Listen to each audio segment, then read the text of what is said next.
नमस्कार. आमचे वैष्णव योगा सेंटरचे गुरु विष्णू मनदीपजी, माझे परमपूज्य आई वडील, माझी पत्नी प्रीती, माझा भाचा ऋषिकेश तो आज आलेला आहे, छान डेमॉन्स्ट्रेशन देतोय. त्यांनी आपलं पोस्टर बनवलं, आमच्या सरिता सिस्टर यांनी ग्रुप बनवला, देशमुख सर यांनी आपल्याला ज्ञानेश्वर मंदिराची जागा दिली, डॉक्टर पटवर्धन यांच्या प्रभावी पुढाकाराने आपण इथे रोज जमतोय आणि सगळं कार्य आपलं सिद्धीच जात आहे. आणि रविवारी एवढ्या साखर कृपेतून तुम्ही नियमितपणे आणि खूप उत्साहाने आल्याबद्दल तुमचे खूप खूप आभार. आपण गेल्या वेळेला एथिक्स वरती गेलो होतो, यम नियमाचं फाउंडेशन वरती. आणि इतकी वर्ष याच्यावरती अभ्यास करतोय, कुठल्या कुठल्या गोष्टी जमवतोय, त्या याच्यात तुम्ही स्वतः देखील थोडंफार परीक्षण करता, आकलन करता. त्यामुळे माझ्या पुढे मोठा प्रश्न पडला होता की कुठल्या मार्गाने जायचं. त्याच्यात अनंत मार्ग आहेत, एक मार्गच बरोबर आहे अशातला भाग नाहीये. कुठलाही रस्ता घेतला तरी तुम्ही तिकडेच पोचाल. विवेकानंदांनी म्हणूनच ठेवलेलं आहे की अशी कुठली नवीन संकल्पना आता जगात उरलेली नाहीये. सगळ्या संकल्पना अस्तित्वात आहेत, फक्त प्रत्येकाची सांगण्याची पद्धत वेळ काळानुसार बदलत असे, उदाहरणं बदलत असतात, रेफरन्सेस आणि भाषा बदलत असते. बाकी काही वेगळं सांगण्यासारखं उरलेलं नाहीये. त्यामुळे आपल्या काळात कसं काय आपल्याला एन्जॉय करता येईल त्या गोष्टी आपण ऐकतोय. आणि त्यांचे गुरु रामकृष्ण त्यांना असे म्हणाले होते, एखादी गोष्ट जर तुम्हाला समजली तर ती तुम्हाला कोणीही शिकवलेली नाहीये, ती तुमच्या या जन्मीतल्या नाही तर गत जन्मातल्या अनुभवावरून तुम्ही ऑलरेडी शिकलेला आहात. त्याची फक्त तुम्हाला आठवण झालेली आहे. त्यामुळे कोणी तुम्हाला शिकवतंय त्याच्यावर तुम्ही विशेष विश्वास ठेवू नका. तुमच्या आत ती गोष्ट ऑलरेडी आहे, तुम्हाला फक्त त्याची आठवण होते. हे विवेकानंद रामकृष्ण कशाला दुर्बिणीचा शोध लावलेला गॅलिलिओ हेच म्हणाला होता की तुम्ही कोणाला काही शिकवत नाही, तुम्ही त्याच्यात असलेल्या गोष्टीची त्याला आठवण करून देत असता. तर आपण येऊया, मी जो त्यातल्या त्यात मार्ग आता निवडलाय तो तुम्हाला फक्त एक्सप्लेन करतो. तर आपण एथिक्स वरती आलो होतो.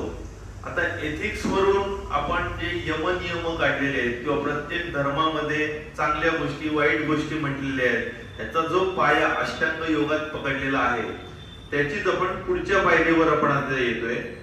तर ह्याच्या आधी लास्ट टाइम मला एकाने प्रश्न विचारला होता, आज त्या काही नाही आहेत बहुतेक.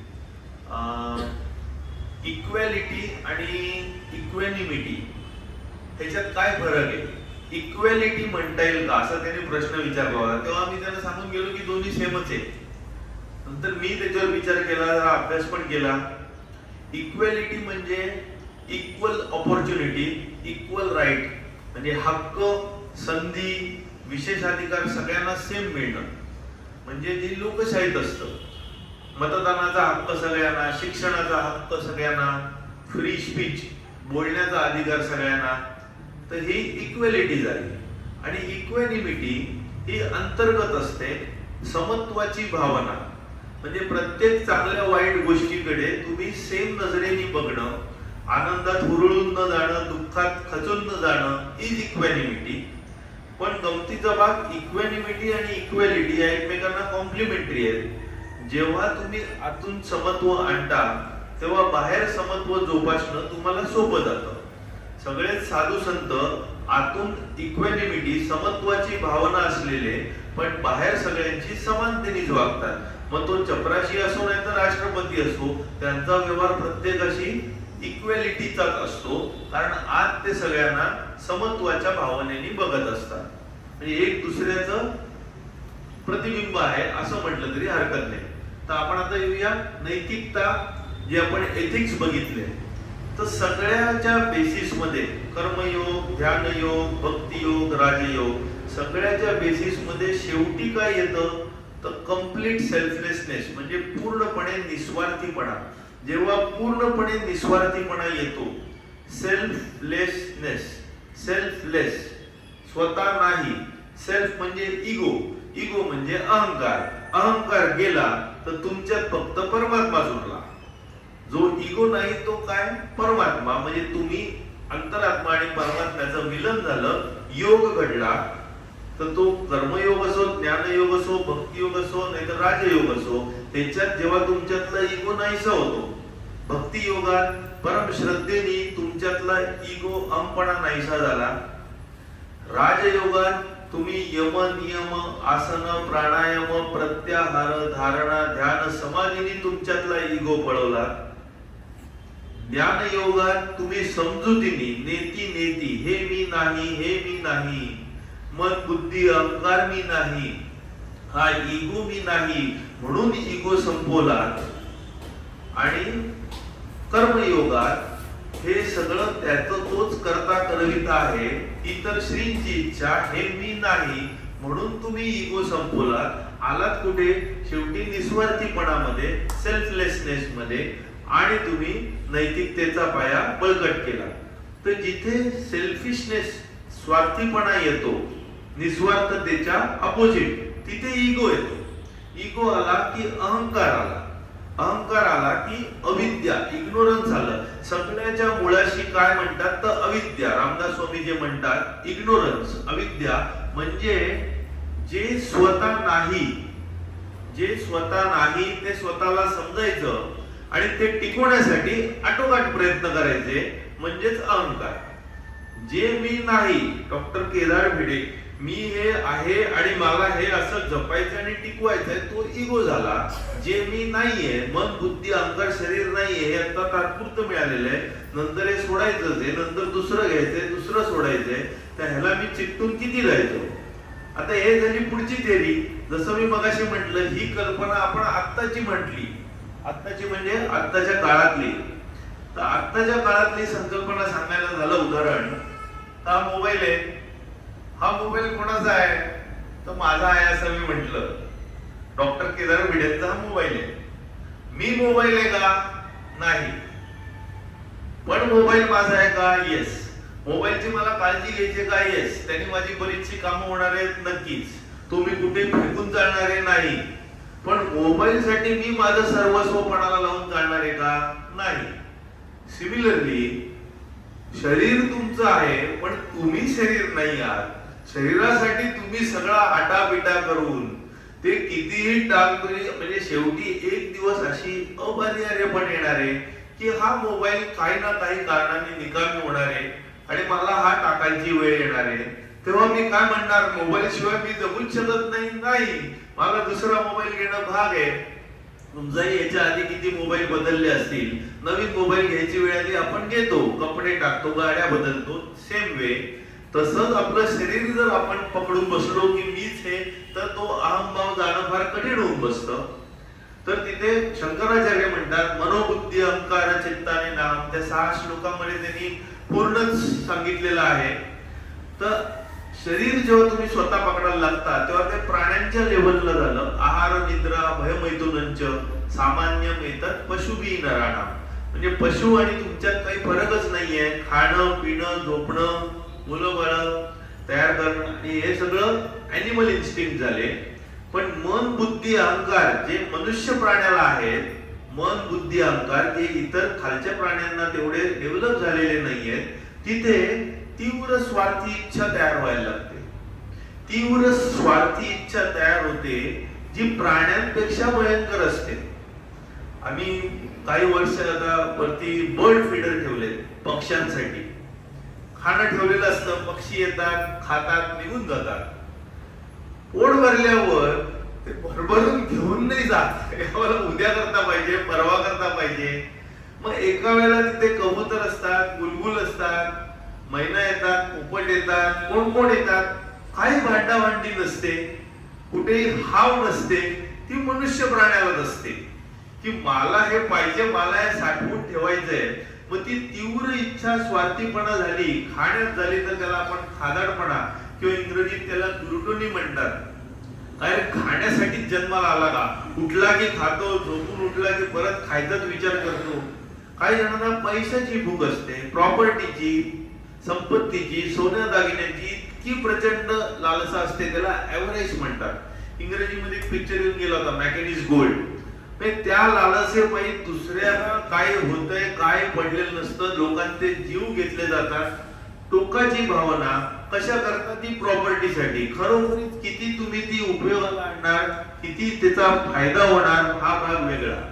कामवासना, कामवासना म्हणजे ती न संपणारीच आहे. आगीत किती तूप टाकलं तरी आग भडकतेच, ती न संपणारीच आहे, जी माणसामध्ये इतर प्राण्यांच्या वरती होते.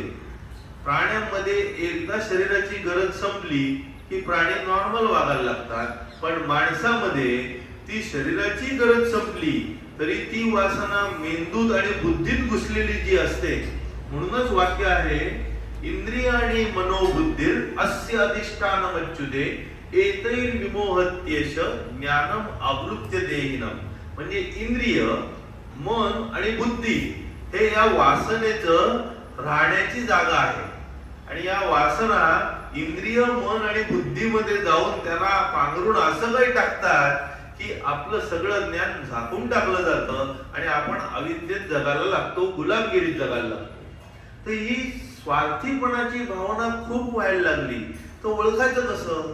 जेव्हा तुम्ही घेता जास्त आणि देता कमी, when you take more and give less, जेव्हा तुमच्या इच्छा अति असतात, गरजा पूर्ण झालेल्या असतात, पण इच्छा काही संपत नसतात, त्या इच्छांच्या मागे धावता धावता गरजांचं तुमचं लक्ष हटलेलं असतं, तेव्हा तुम्ही अतिस्वार्थीपणाच्या मागे लागलेले असतात. आफ्रिकेत एकदा एक स्पर्धा लागते किंवा राजा अनाऊन्स करतो की तुम्ही सकाळपासून सूर्योदयापासून सूर्यास्तापर्यंत जेवढं धावून जागा कव्हर कराल तेवढी तुमच्या मालकीची जागा होईल.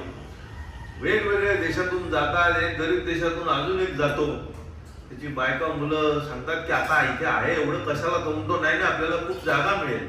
सूर्योदयाला तो धावायला सुरुवात करतो आणि धावता धावता धावता दुपार होते, खाणं पिणं नाही, काही नाही, चालतोय चालतोय धावतोय, त्याला हे दिसतंय ते दिसतंय आणि प्रचंड थकला वागलेला असताना तरी तो जीवाच्या आकांताने धावत राहतो आणि सूर्यास्त होईपर्यंत त्याला धावायचंच असतं आणि त्याची हाव काही संपत नाही आणि सूर्यास्त होतो आणि तो मरणोन्मुख होऊन पडतो आणि त्याला 6/3 इथे गाडून टाकलं जातं. तर खरोखरीच त्याची गरज किती होती आणि इच्छा किती होती ही ती गोष्ट. तर जेव्हा तुमची हाव जी आहे ती दुसऱ्या प्रतीच्या सद्भावनेपेक्षा जास्त होते, म्हणजे grid is more than compassion, तेव्हा तुमच्या वाटीत दुःख आल्याशिवाय, त्रास आल्याशिवाय काही राहत नाही. जेव्हा व्यक्ती स्वतःच्या हवेपोटी दुसऱ्याचा सर्वनाश ओढवला तरी पर्वा करत नाही, तेव्हा त्याला असुर म्हणतात.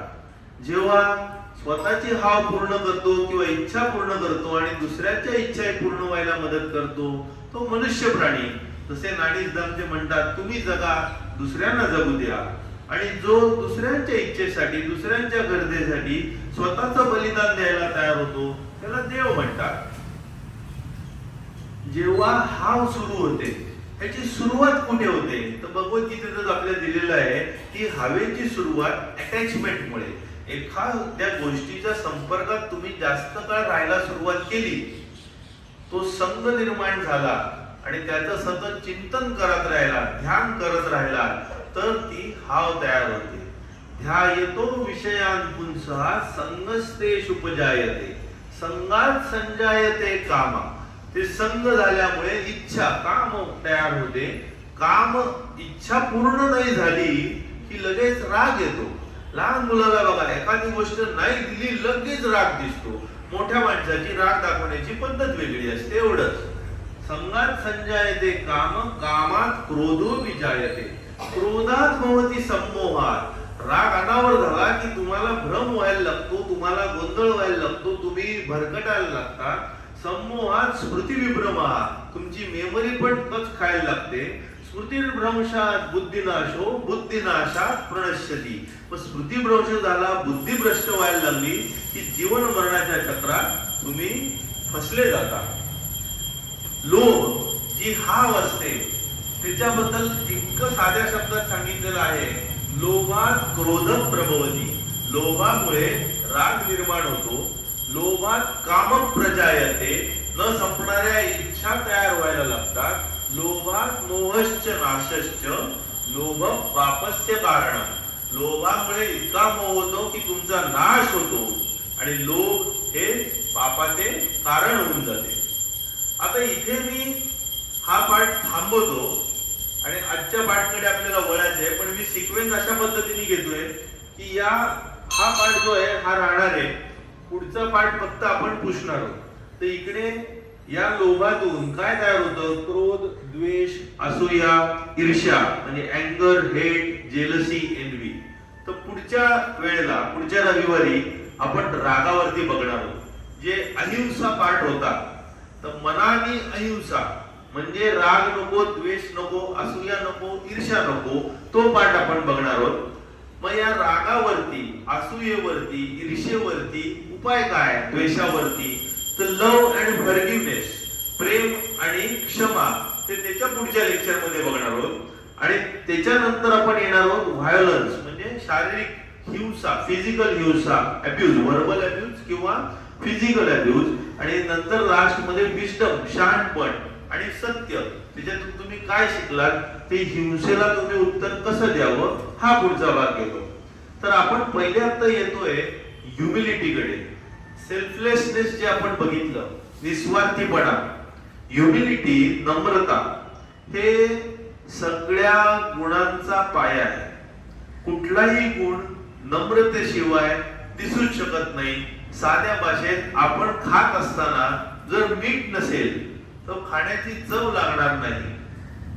जर झाडाला मुळं नसतील तर ते झाड पूर्ण टगणार नाही आणि त्याला सुंदर सुंदर फळं देखील येणार नाही. त्यामुळे झाडाच्या मुळांप्रमाणे किंवा अन्नातल्या मिठाप्रमाणे ही नम्रता आणि विनयशीलता आहे, म्हणून ती आपण सर्वात प्रथम बघतोय. एकदा नम्रता विनयशीलता शिकलो की आपण रागाकडे पोहोचू शकतो. मग आपण पुढचे पॉइंट घेऊ शकतो. तर नम्रता विनयशीलता जे आहे त्याचाच अर्थ काय? ज्याच्याकडे नम्रता आहे, विनयशीलता आहे, ह्युमिलिटी आहे, इनफॅक्ट जो निस्वार्थ आहे, सेल्फलेस आहे, त्याच्याकडे सेल्फ नाहीये म्हणजे इगो नाहीये, त्याच्याकडे अहंकार नाहीये. म्हणून हिंदीमध्ये एक छान वाक्य आहे किंवा उर्दू मध्ये तुम्ही म्हणू शकता, मैं अहम था यही वहम था. आता Chinese 6 letter word for humility, ह्याचा चायनीज मध्ये अर्थ वेगवेगळे असतात.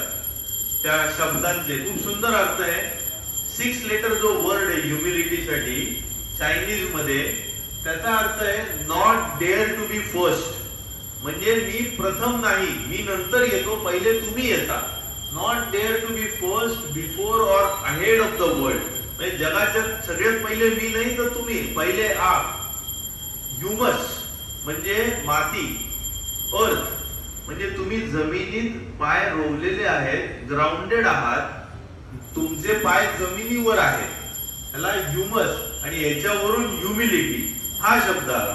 पूर्वी इंग्लंडमध्ये जेव्हा मांस विकायला ठेवलं जायचं तेव्हा असा मांसाचा गोळा लावलेला असायचा आणि त्यातला खालचा जो असायचा तो खालच्या वर्गातल्या लोकांना कापून द्यायचे, त्याला अंबल म्हणतात.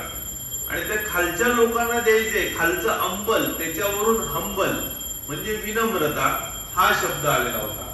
अमानित्व जो संस्कृत मध्ये आपला शब्द आहे म्हणजे अहंकाराचा अभाव आणि विनम्रता हे एकत्र. अहंकार नाही आणि विनम्रता आहे. जेव्हा विनम्रता आहे तेव्हा अहंकार नाही, त्याला अमानित्व असं म्हणतात. आता ही विनम्रता जी आहे, विनयशीलता जी आहे, ती फार विचित्र म्हणा, स्ट्रेंज अशी आहे. आणि ज्या क्षणी तुम्हाला वाटतं की तुम्ही विनम्र झालात, की आता मी विनम्र झालो बरं का, त्या क्षणी ती गेली. जेव्हा तुम्ही समजलात तुम्ही विनम्र आहात तेव्हा तुम्हाला गेलं, कारण का तो इगो तुमच्यात घुसला. ही जी विनम्रतेची अवस्था असते ती कुठले नियम पाळून होत नाही, ती अनकॉन्शियसली, सबकॉन्शियसली, नकळतपणे होत असते, ठरवून होत नाही. जेव्हा तुम्ही मौन ठरवता की आता निशब्द व्हायचं, तर मी मौनाची प्रॅक्टिस करतोय म्हणून नाही होत. एक तर तुम्ही मौनात आहात किंवा मौनात नाही आहात, एक तर तुम्ही विनम्र आहात किंवा तुम्ही विनम्र नाही आहात, मध्ये काही नसतं. either you are there or you are not there, there is no in between state of the mind. हे विनम्र असताना तुमच्या मनात उच्च नीच ही भावना नसते. सगळे समानता, समानित्व, इक्वेनिमिटी, इक्वॅलिटी जे आपण मगाशी म्हणत होतो, ती भावना तुमच्यात असते. कोणालाही तुम्ही वरती खालती ह्याच्यात तुम्ही स्वतःचा मान टिकवता, दुसऱ्याचा मान टिकवता. स्वतःला कमी लेखत नाही, दुसऱ्याला देखील कमी लेखत नाही. ही विनम्रता करत असताना तो चपराशी असो नाही तर राष्ट्रपती, दोघांशी तुम्ही सेम पद्धतीने चांगलंच वागता, विनम्रतेने वागता. आयुष्यात विनम्रता शिका आणि ती पाळा, नाहीतर आयुष्य तुम्हाला ती विनम्रता यायला भाग पडेल. जेव्हा तुम्ही विनम्र व्हायला लागता तेव्हा तुम्ही उच्च पदावर पोहोचता. सर्वोच्च पदावरच्या व्यक्तीचं सगळ्यात मोठं वैशिष्ट्य असतं की ती नेहमी विनम्र असते. कुठलाही सर्वोच्च खेळाडू, आर्टिस्ट किंवा कोणाबद्दलही तुम्ही ऐकता मुलाखती, तेव्हा इतर जण काय म्हणतात, ही व्यक्ती उत्तम तर आहेच त्या क्षेत्रात, पण ती फार चांगली व्यक्ती पण आहे. म्हणजेच त्यांच्याकडे ह्युमिलिटी, विनम्रता ही खूप चांगली आहे त्यांना म्हणायचं असतं. हे आपण तेंडुलकरच्या बाबतीत पण बऱ्याच वेळेला ऐकलं असेल. सुंदरतेचा बालेकिल्ला म्हणजे विनम्रता. ऑड्री हेपबर्न म्हणून नामांकित एक अभिनेत्री होऊन गेली हॉलिवूड मधली, परदेशातली. तिचं खास हे वाक्य होतं, ती खूप सुंदर होती. ती म्हणाली, सुंदरता म्हणजे गालावरचा तीळ नाहीये, तर तुमच्या हृदयाचं दिसणारं प्रतिबिंब आहे, जे तुमच्या विनम्रतेत दिसतं. म्हणजे खरी विनम्रता हीच खरी सुंदरता, हे सगळ्यात सुंदर स्त्री म्हणून गेलेली आहे. निस्वार्थता, विनम्रतेत निस्वार्थता, सेल्फलेसनेस, इगोलेसनेस जो येतो, जे आपण इथे निस्वार्थतेपासून सुरुवात केली, जो सगळ्या गुणांचा पाया आहे, विनम्रता. तर हे बोलत असताना विनम्र व्यक्ती स्वतःबद्दल फार बोलण्यास उत्सुक नसते. ती इतरांचं ऐकते, काम करते. अहंकारी व्यक्ती मी काय केलं, मला काय केलं, फोनवरून जेव्हा बोलणं होतं तेव्हा अभ्यास केला गेला, जास्तीत जास्त वेळा मी हा शब्द वापरला जातो. स्वतःबद्दल जे बोलणं आहे ते अहंकाराचं बोलणं आहे. दुसऱ्याबद्दल बोलणं हे अहंकार नसल्याचं लक्षण असतं. जी व्यक्ती विनम्र असते ती बोलते कमी, काम जास्त करते. गाडगे महाराज कुठले गावात गेले की प्रवचन पहिले कमी द्यायचे, पहिले गाव झाडून साफ करायचे. ती विनम्रता. कुठेही साफसफाईत त्यांना लाज कधीच वाटली नाही. एवढंच कशाला, डच पंतप्रधान, त्यांचा एक युट्यूब वरती व्हिडिओ आहे, पार्लमेंट मधून ते जात असतात त्यांच्या इथे बिल्डिंग मध्ये, आणि हातात कॉफीचा कप असतो आणि तो पडतो. त्यांचं नाव मार्क रुसे, आणि तो कप पडतो, कॉफी सांडते. तिथे बरेच सफाई कामगार असतात, पण सांडली स्वतःच्या हातातून.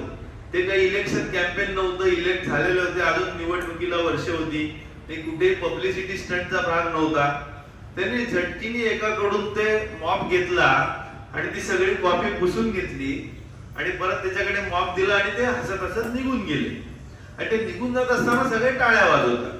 ती विनम्रता जी आहे ती काही कोणी सांगितलं किंवा कोणाला दाखवायला नव्हती, ते दुसरे करायला तयारच होते, पण स्वतः सांडले तर स्वतः विनम्रतेने ते करणं हे त्यांचं वैशिष्ट्य. विनम्रता म्हणजे स्वतःला कमी लेखणं नाही, पण स्वतःबद्दल कमी विचार करणं. मीच सगळ्यात पुढे पाहिजे. कधी आठवा, तुम्ही गाडीने चाललाय, टू व्हीलरनी चाललाय किंवा फोर व्हीलरनी चाललाय, तुम्हाला सुंदर विनम्रता नसलेला जर भाग बघायचा असेल तर संध्याकाळच्या वेळात पंचमुखी मारुतीच्या इथे उभे राहा किंवा लाल चौकीला. आपल्याकडे एक रेस लागलेली असते, जो जिता वो सिकंदर, जो पुढे थांबते तो जिंकला आणि तो पुचला. कसली विनम्रता आणि कसलं काय. लिफ्ट असेल, खूप गर्दी असेल तर धावत जाऊन पहिले लिफ्ट मध्ये घुसतो. मग याच्यावर आपण युट्यूब वरती क्लिप पण बघतो की लिफ्ट मधली एखादी अपंग व्यक्ती बाहेर येते, दुसऱ्याला जाऊन देते आणि बाकीचे काही सोडत नाही. ती विनम्रतेचा अभाव आपल्याला फार मिळतो, म्हणूनच अशा क्लिप निघतात. विमान लँड झालं की काय लगेच काही येत नाहीये, पण विमानात जी काही तुंबळती उडते, पहिले विमानातून बाहेर कोण पडतंय, सगळे उभे राहून धावायला सुरुवात. पिक्चर संपला की थिएटर मधून पहिले धावायला सगळे बाहेर. सगळ्यांना जी ती घाई, पहिले मी. दुसऱ्यांना जरा जाऊ दे, सावकाश जाऊ दे. इनफॅक्ट जे थिएटरला आगी लागून जे जीव गेले किंवा देवस्थानाच्या ठिकाणी जे स्टॅम्पीड होतं त्याच्यात ही विनम्रता असती तर ऑलमोस्ट कोणीच मेलं नसतं. ते सगळे सुखात बाहेर पडू शकले असते. या पॅनिक अटॅक मध्ये एकेकांच्या खाली लोक तोडवले जातात. हे विनम्र लोक इतके निस्वार्थी असतात की त्यांना प्रसिद्धीची हाव नसते, काही पडलेलंच नसतं प्रसिद्धीशी. जसं ऑर्केस्ट्रा जो मास्टर असतो, ऑर्केस्ट्रा हँडल करणारा, तुम्ही जर बघितलं असेल युट्यूब वरती किंवा थिएटर मध्ये कधी योग आला असेल तर ऑर्केस्ट्राला जो गाईड करतो त्याची प्रेक्षकांना नेहमी पाठ असते, कारण त्याला प्रसिद्धी नको असते, ऑर्केस्ट्रा हँडल करायचा असतो. अब्दुल कलामांनी विंग्स ऑफ फायर मध्ये आत्मचरित्रपर पुस्तकात एक अनुभव दिलाय की 1779 साली SLV लॉन्चिंग होतं, उपग्रह सॅटेलाइट, आणि ते लॉन्च करत असताना कलाम इन्चार्ज होते त्या मिशनचे आणि सतीश धवन त्यांचे बॉस होते. आणि ते काही कारणाने बारगळलं आणि ते फेल होतं. आणि कलामांना एकदम प्रेशर येतं, सगळे रिपोर्टर जमलेले असतात, मीटिंग असते आणि हे कलामाने त्यांच्या शब्दात दिलेलं आहे. इतक्या प्रेशर मध्ये होतो आणि सतीश धवन म्हणाले मी बघतो, तू कामाला पुढच्या वर्षी आपल्याला याच दिवशी उड्डाण करायचंय. आणि ते रिपोर्टरना सामोरे जातात आणि सगळी जबाबदारी स्वतःवर घेतात. When the incharge of the mission is Abdul Kalam. आणि नेक्स्ट इयर 1980 साली सक्सेसफुली जेव्हा लॉन्च होतं तेव्हा सतीश धवन त्यांना सांगतात की जाऊन आता तू इंटरव्ह्यू दे आणि स्वतः निघून जातात. तर याला म्हणतात ह्युमिलिटी. ते प्रसिद्धीपासून दूरच असतात. अशीच लोक दुसऱ्यांना जिंकतात. खेळाडू वृत्ती त्यामुळेच मांडते. त्यांना ग्रेट होण्यामध्ये स्वारस्य नसतं. त्यांना दुसऱ्यांच्या आयुष्यात आपण किती इम्पॉर्टंट आहोत हे म्हणायचं नसतं, तर त्या इम्पॉर्टन्सनी दुसऱ्यांना काय फायदा होईल ह्याच्यात त्यांना लक्ष द्यायचं असतं. हे कधीही स्वतःची चूक लगेच दुरुस्त करतात. स्वतःचं काही चुकलं असेल तर लगेच स्वीकारतात, चूक दुरुस्त करतात आणि सांगतात की त्यानुसार आम्ही ऍडजस्ट करतो. या बाबतीत सगळ्यात नाव कमवलेली व्यक्ती म्हणजे अब्राहम लिंकन. ती पार्लमेंट मध्ये असो किंवा कुठेही असो, विरोधी पक्षाचा असो, जर त्यांनी एखादी चूक सांगितली लिंकनना आणि त्यांना कळली तर सगळ्यांसमोर माफी मागून चूक सुधारायला त्यांना कधीच लाज वाटली नाही आणि ते म्हणायचे की मी दुरुस्त करणं गरजेचं आहे.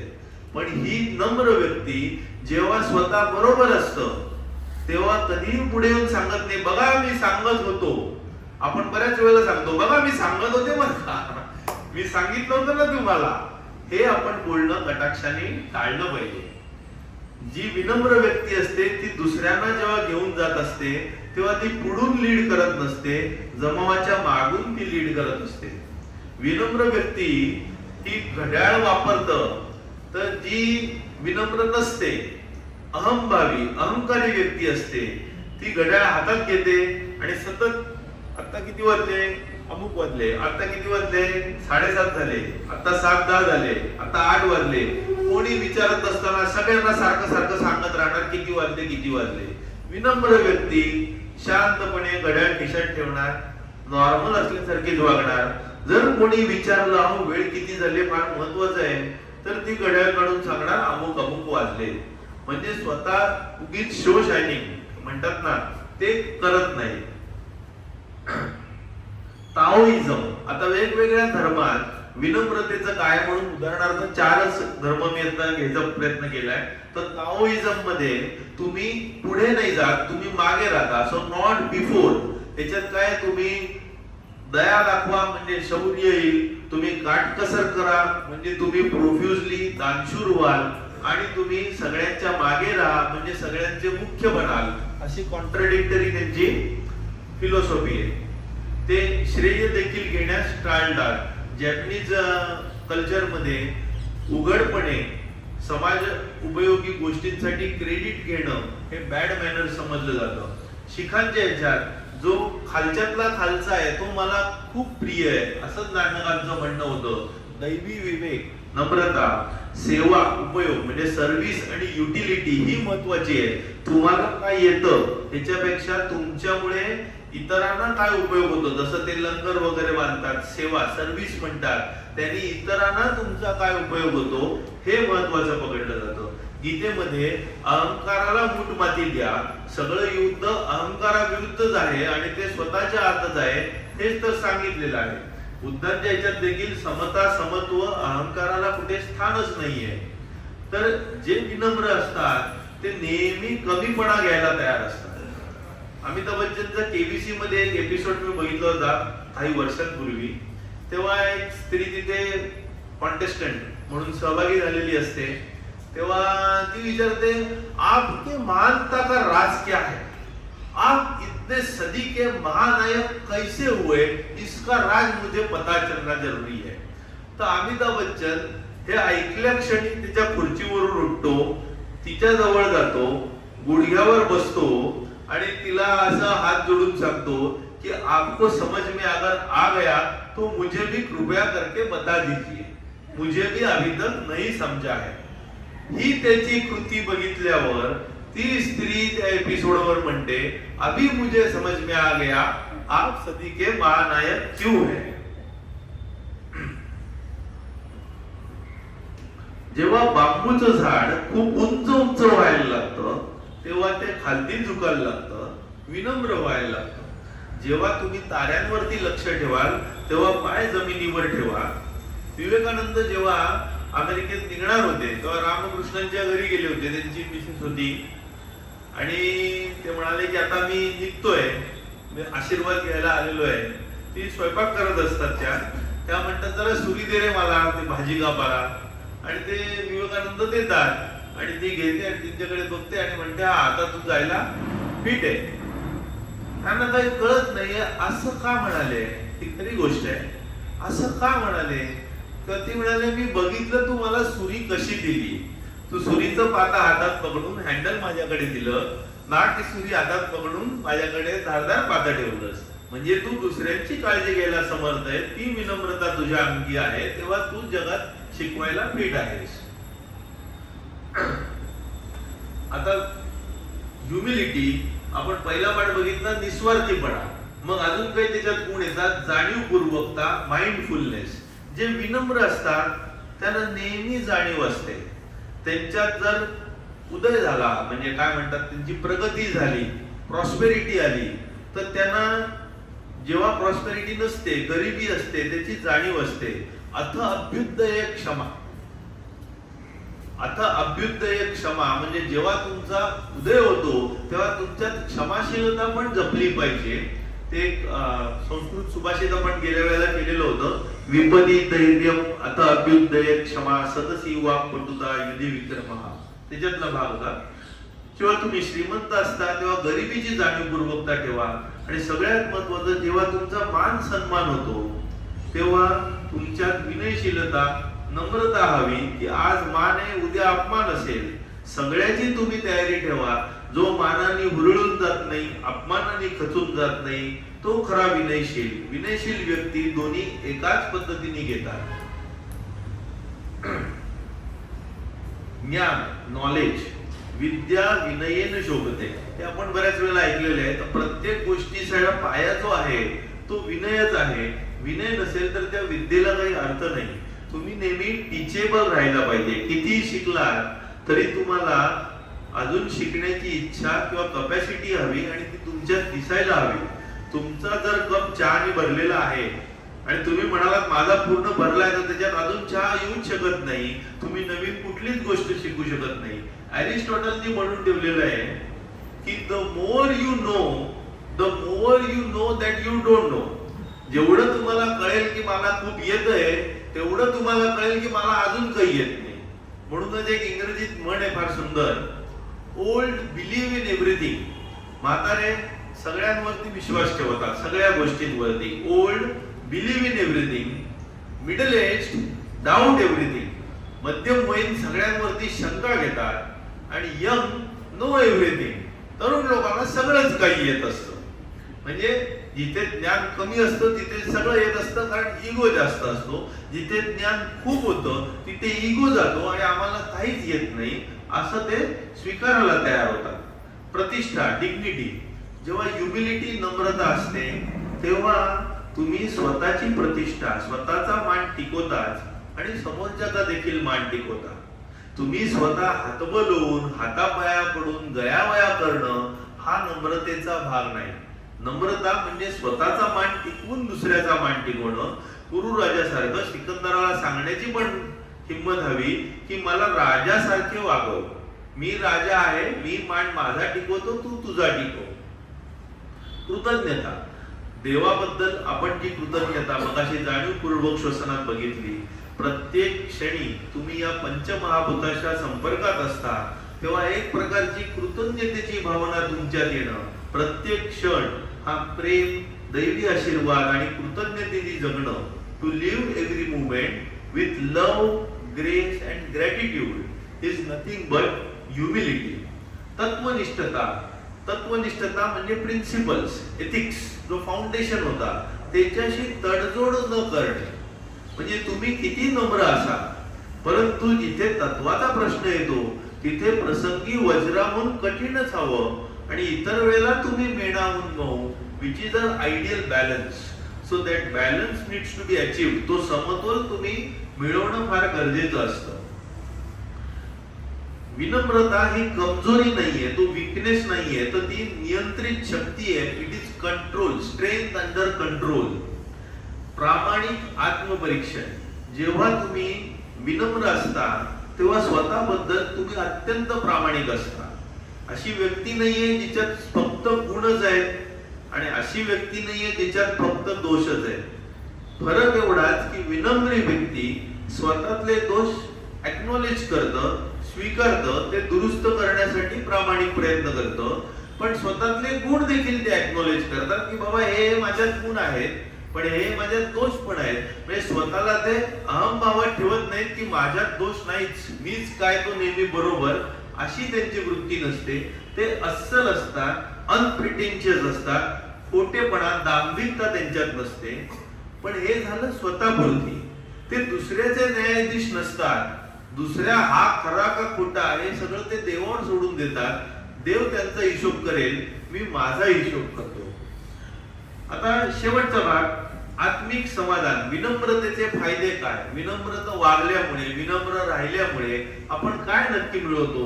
ते एक प्रकारचं आत्मिक समाधान, शांतता आपल्याला लाभते. गॉड्स ग्रेस, दैवी कृपा आपल्यावर सतत वाहत असते. आपण अनसर्टेनिटी, अनिश्चिततेचा सामना करू शकतो, कारण आपण काय आहोत ते आपण स्वीकारलेलं असतं. आपल्यातले चांगल्या वाईट गोष्टी माहिती असतात, आपण कृतज्ञ असतो. त्यामुळे अशा ह्याच्यात आपण अनिश्चिततेचा सामना करू शकतो. विनम्र असल्यावर कोणी तुमच्यावर टीका करो, चांगलं म्हणो, त्याचा तुमच्यावर विशेष फरक पडतच नाही. एकदा गौतम बुद्धांना एक व्यक्ती भेटला आणि तो बऱ्याच त्यांना नावं ठेवतो, खूप वेळ बडबड बडबड बडबड बडबड करत असतो. तुम्ही संन्यासी फकीर भिका मागता आणि हे करता ते करता. ते एकदम शांतपणे हसून असतात. त्याचं बडबड संपल्यावर मध्ये ते म्हणतात की एक प्रश्न विचारू का. तो म्हणतो विचारा की. तुम्हाला एखादी कोणी भेट दिली आणि तुम्ही जर ती भेट नाही स्वीकारली तर ती भेट कोणाची झाली. कोणत्या एका विचाराची गोष्ट आहे, ज्यांनी दिली त्याची. मग ते म्हणतात इतका वेळ तुम्हाला जी काही भेट देतोय ती काही मी स्वीकारली नाही बरं का. मग ती कोणाची झाली ते समजून घ्या. थोडक्यात अब्राहम लिंकन पण हेच म्हणाला बऱ्याच शतकानंतर की कोणी तुमचा जगात अपमान करू शकत नाही जोपर्यंत तुम्ही तो स्वीकारत नाही. थोडक्यात कोई आपको गधा कहने से आप गधा नहीं बन जाते, लेकिन जिस वक्त आप कहेंगे तूने मुझे गधा कहा तो आप गधा बन गए. आता शेवटचा पॉइंट आहे भान, वैश्विक भान. मग आपण एक छान कविता बघणार आहोत जी बहुतेकांना माहिती आहे पण नव्या दृष्टिकोनातून बघितल्यावर ते अजून अपील होईल, म्हणून मी जरा पूर्ण लिहिलं जरा वेळ घेऊन. तर भान, वैश्विक भान, ह्युमिलिटी, जे विनम्र असतात त्यांच्याकडे एक प्रकारचं वैश्विक भान असतं. आता सूर्याचा प्रकाश किरण एका सेकंदात काही हजार किलोमीटर जातो. 8 मिनिटात तो सूर्यापासून पृथ्वीवर येतो. 6 ते 8 मिनिटं, काय एक्झॅक्ट थोडंफार व्हेरिएशन असेल तर 6 ते 8 मिनिटात सूर्याचा प्रकाश किरण सूर्यापासून इथपर्यंत पोहोचतो. म्हणजे पृथ्वी गोल फिरत असताना सूर्य दिसायला लागतो तेव्हा. तर तो प्रकाश किरण 1 वर्षात किती प्रवास करेल त्याला 1 प्रकाश वर्ष असं म्हणतात. 8 मिनिटात सूर्य ते पृथ्वी अंतर आहे. 1 वर्षात म्हणजे 365 दिवस गुणिले 24 तास गुणिले 60 मिनिटं. लक्षात आलं ना? अशी शेकडो हजार सूर्यवर्ष, त्याली 1000 मिलियन लाईट इयर्स एवढं अंतर क्रॉस केलं प्रकाशाने. म्हणजे शेकडो हजार प्रकाश वर्ष क्रॉस केली की आपली आकाशगंगा क्रॉस होते. अशा शेकडो हजार आकाशगंगा या विश्वात आहेत. शेकडो हजार प्रकाश वर्ष क्रॉस केल्यावर आकाशगंगा क्रॉस होते. एवढा आकाशगंगेची लेंथ आहे. अशा शेकडो हजार आकाशगंगा आहेत. ही सगळी माहिती स्टीफन हॉकिंगच्या ब्रीफ हिस्ट्री ऑफ टाइम छोट्या पुस्तकात त्यांनी दिलेली आहे. त्यातली मी माहिती सांगतोय. तर ह्याच्यातली एक आकाशगंगेतली आपली सौर मालिका, त्या सौर मालिकेतली पृथ्वी, पृथ्वीवरचे 5 खंड, त्यातला आशिया खंड, त्यातला भारत, त्यातला महाराष्ट्र, त्यातलं कल्याण, त्यातला आग्रा रोड, त्यातलं ज्ञानेश्वर मंदिर, तिथला हॉल, आणि हे तुम्ही आणि हे मी. हे झालं वैश्विक भाग. आता पृथ्वीचा भाग. पृथ्वीचा भाग म्हणजे या पृथ्वीवरती जे जीव आहेत छोट्यापासून मोठ्यापर्यंत. असं म्हणतात तुम्ही जर सगळे सरपटणारे प्राणी गेले तर काही महिन्यात सगळी जीवसृष्टी संपेल. ती सगळी सायकल लागलेली आहे. परंतु गमतीचा भाग असा आहे की मनुष्य प्राणी जर आज नाहीसा झाला तर पृथ्वीचं काही अडत नाही आणि जीवसृष्टी आहे तशीच चालू राहील. म्हणजे आपण त्या बाबतीत किती नगण्य हिस्सा समजून घेऊया. त्यामुळे तुम्ही नसलात everything will go ahead properly. तर ज्या क्षणी तुम्हाला ही भावना कळते की you are not the necessity, तुम्ही महत्वाचे नाही आहात, तुम्ही नसलात तरी हे सगळं काही चालणार आहे, तिथे तुमचा इगो संपायला सुरुवात होते. एक सॅक्सॉन किसिंगर म्हणून होऊन गेला तत्ववेत्ता, 2010 साली तो गेला. त्यांनी कविता लिहिली होती, इनडिस्पेन्सिबल मॅन, जो नसल्यामुळे चालणार नाही. हे मनुष्य काही इनडिस्पेन्सिबल नाहीये, त्याच्याशिवाय सगळं काही चालू शकतं, अशी ती कविता होती. त्या कवितेच्या कैक पटी आपल्या भारतांनी कविता लिहिली आहे, जी मी ते पूर्ण वाचून दाखवणार आहे. जन फळ भर म्हणतील हाय हाय, मी जाता राहील कार्य काय. 1-2 काही पळ लोक म्हणतील हाय हाय, नंतर काय कार्य राहील काय अशी मला चिंता वाटते. पण सूर्य तळपतील, चंद्र झळकतील, तारे आपुला क्रम आचरतील. सूर्य झळकतील, चंद्र तळपतील, तारे आपुला क्रम आचरतील. असेच वारे पुढे वाहतील, होईल काही का अंतराय. त्यामुळे त्यांच्या जाण्या येण्यामध्ये काही अंतर फरक पडणार नाहीये. Everything is going to be as usual. मेघ वर्षतील, शेते पिकतील, गर्वाने या नद्या वाहतील. पुन्हा काळजी कीन उमटीतील, पुन्हा तटावर हेच पाय. म्हणजे एव्हरीथिंग विल गो स्मूथली. कोणाला काळजी काय आहे नाही ते सगळी चक्र चालूच राहणार आहे. सगळे सोयरे डोळे पुसतील, पुन्हा आपल्या कामी लागतील. सगळे सोयरे डोळे पुसतील, पुन्हा आपुल्या कामी लागतील. उठतील बसतील, हसुनी खिदळतील. उठतील बसतील, हसुनी खिदळतील. मी जाता त्यांचे काय जाय.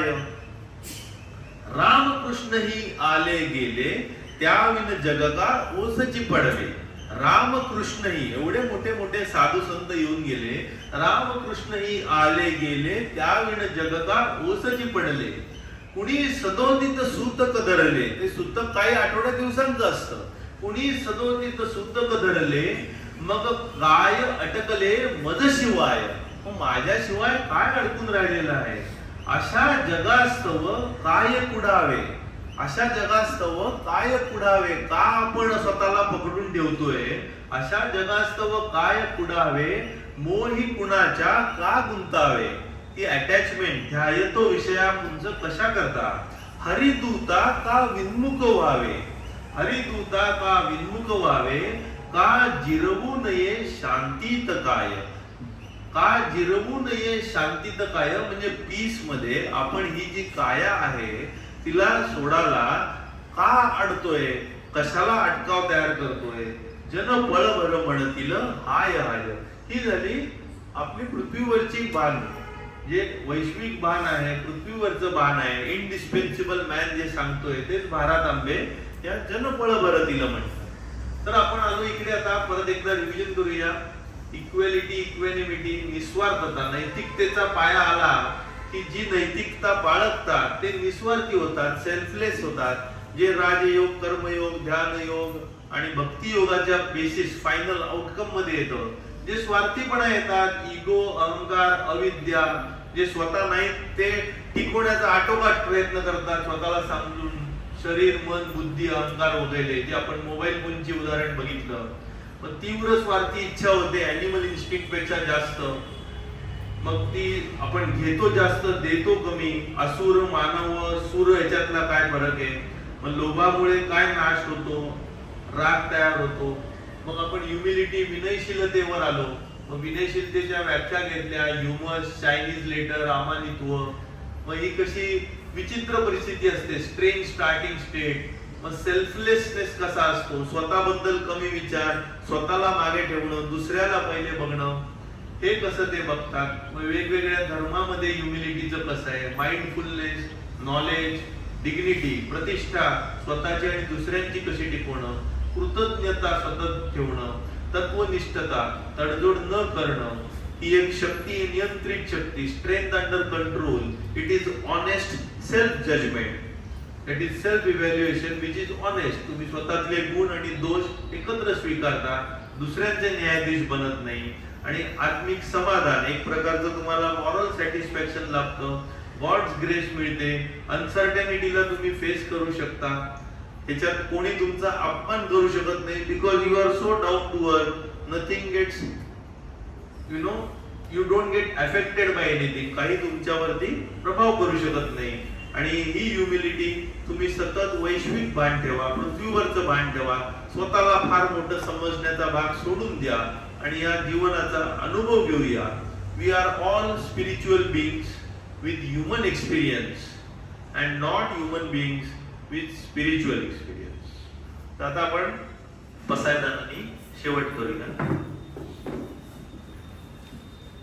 आता विश्वात्मके देवे